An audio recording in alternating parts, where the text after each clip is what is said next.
1,8 milliard de musulmans dans le monde. Mais voici une question qui brise plus de foi que n'importe quel argument. Si Allah sait tout et qu'il est le très miséricordieux, pourquoi a-t-il créé Iblis en sachant qu'il deviendrait Satan et qu'il entraînerait des milliards de personnes en enfer? Cette simple question a détruit la certitude d'innombrables croyants. Mais quand on comprend la vraie réponse, cela ne fait pas que restaurer votre foi. Cela vous fait réaliser que le plan d'Allah est plus génial que vous ne l'auriez jamais imaginé. La plupart des musulmans pensent que Satan est juste une créature maléfique au hasard qui essaie de gâcher leur journée. Faux. Totalement faux. Avant de devenir votre pire ennemi, Iblis était littéralement la superstar de l'adoration. Ce gars a prié Allah pendant des milliers d'années.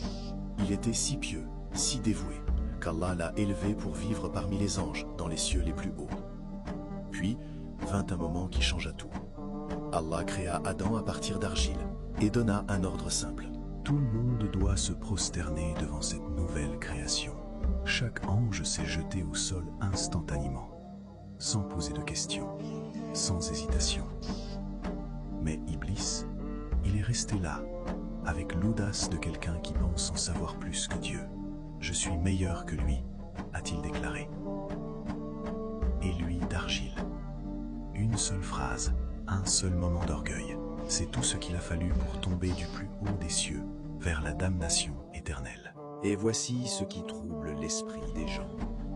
Allah savait que cette conversation exacte aurait lieu avant même de créer Iblis. Alors pourquoi l'avoir fait? Pourquoi créer quelqu'un destiné à devenir l'architecte de l'enfer? Voici ce dont personne ne parle dans les cours d'islam. Ce que la plupart des savants ignorent parce que c'est inconfortable. Allah n'a pas créé un rebelle par accident. Il n'a pas fait d'erreur ou de mauvais calculs. Quand Allah a créé Iblis, il lui a donné exactement la même chose qu'il vous a donné à vous, le libre arbitre. Réfléchissez à ce que cela signifie. Le même choix qui a détruit l'adorateur le plus expérimenté de l'existence est en votre poche en ce moment même, chuchotant à travers vos désirs, votre ego, vos décisions quotidiennes. Vous pensez que le travail de Satan est de vous faire pécher? C'est une pensée superficielle. Le vrai travail de Satan est de révéler qui vous êtes vraiment quand personne ne regarde. Chaque fois que vous êtes seul face à un choix entre le bien et le mal, vous passez le même test qu'Iblis a échoué de manière catastrophique.